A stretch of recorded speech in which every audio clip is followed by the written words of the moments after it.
It's time now for The Outsider, a brand new section of the show where some of our favourite GB News commentators have the chance to sound off on an important issue to them that's often being ignored by the rest of the media.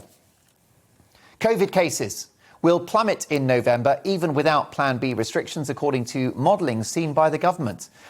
Ministers are thought to be holding back from introducing restrictions such as masks, working from home and vaccine passports after seeing projections from several groups which show infections declining rapidly within weeks.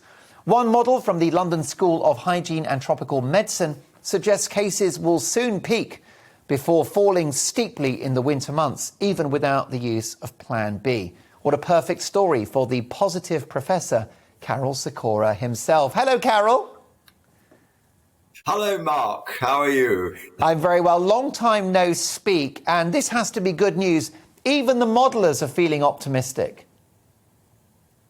It's amazing. The modelers are the gloom merchants of this whole business, but they're now positive. And when you look at even today's data, the last 24 hours, 36,000 cases, well, it was 49,000 only a couple of days back. Now, there's a bit of a weekend problem in that the data at the weekends is different from the data midweek. But, you know, it's going the right direction. Hospital admissions, there's always a week's lag. So you're looking at the number of ill people a week ago. And I bet if you looked at yesterday's data, it would have dropped precipitously.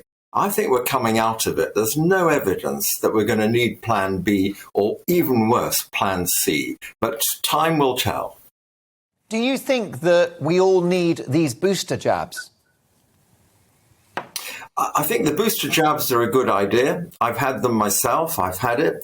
Very efficient. I went to a retail pharmacist in Maidenhead near me, made a booking. Within 5 minutes, I was in. And within 6 minutes, I had the needle in my arm. How cool is that? You try getting an NHS outpatient appointment to go at that sort of speed. It was fantastic. And, pleasant people. And I was out on the road 10 minutes just waiting. So I do encourage people to get the booster. I mean, what we don't know, of course, is how long the immunity lasts. And the evidence for the boosters in the medical literature is really quite potent, that the Pfizer, the AstraZeneca, it doesn't matter what one you have, getting a booster makes sense, especially for older people, but also for younger people as well. So do you think actually all adults are good candidates for the booster? I think so. I think all adults should get a booster.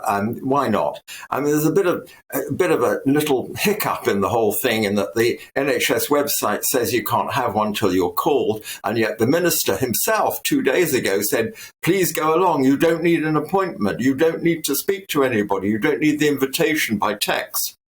It's sort of madness that these guys really couldn't organise a party in a brewery. And that's my take on the whole thing. And I'm being polite here, of course. And, we need to get a better control on all this and get rid of the politicians and get those that actually know how to organise services, actually organising them. And are you concerned by the pace of the booster rollout?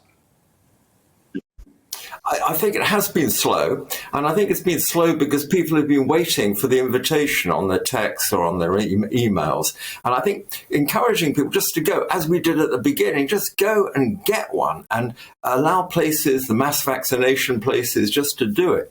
The vaccination program here has been one of the triumphs of COVID. There's no doubt about it. The British system has been fantastic. I think where we've been let down with the booster is sort of half-hearted, and people don't know, they get put off, especially older people. You get told, no, come back in 3 days and we'll do it.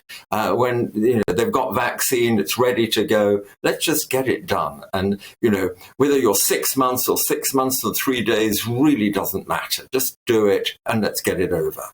Karol, figures in Lithuania around case rates are very, very high, in spite of the fact that they've got a strict vaccine passport system and compulsory face masks.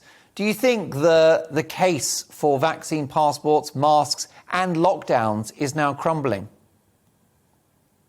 I think it's totally crumbling. Like you, I'm a great liberator of the whole thing. And a lot of it is just a farce. The masks are, to be honest, quite a farce. They're not that good. They're not that effective, especially the way people are wearing them and the material they're made of. If you're going to do it, you're going to have proper masks with, FP3 masks. You're going to have to wear them with nozzles on. And, the people in your screenshot there are just wearing flimsy paper masks they stuff in their pockets and they bring them out. I do the same when I used to have to wear one. But we can't do that. We've got to, ditch them and just move forward. They're also a symbol of some sort of fear, which we've got to get rid of. We've got to come out of this completely and not worry about it and just treat it like the common cold or the influenza. Sure, both of those diseases kill people, there's no doubt, but we live with it. And that's where we've got to go with COVID, as quickly as possible. And what are your thoughts about the NHS going into winter? Can it survive an inevitable winter crisis plus COVID? That's one of the great problems. And throwing money at it, 5.9 million, which if you do the back of the envelope calculation, 5.9 billion, I get confused when it comes to big numbers, but 5.9 billion is £1,000 for everyone on the waiting list. That's all it is. Now, most operations cost more than £1,000 if you actually take the total care, ICU bed necessary and so on. A heart valve replacement costs about £30,000. So this is a back of the envelope throw out. But everyone sounds, if it was in your account, Mark, and my account, we'd think, 5.9 billion, this is great. But it's not like that. It doesn't buy a lot of healthcare for a lot of people. And there's more than 5.9 million people waiting for something from the NHS. There's nearly 10 million on some sort of backlog somewhere. And we've got to prioritise it and just get on with it. And there aren't the staff to deal with it. You can't suddenly make up staff like people coming from some other country at the weekend to do something. It doesn't work like that. Professor Karol Sikora, your weekly appearances on Dan Wootton's show are a source of great comfort and reassurance to me, and I know for our many viewers too. So thank you once again, and we'll catch you in a week's time, Professor Karol Sikora there.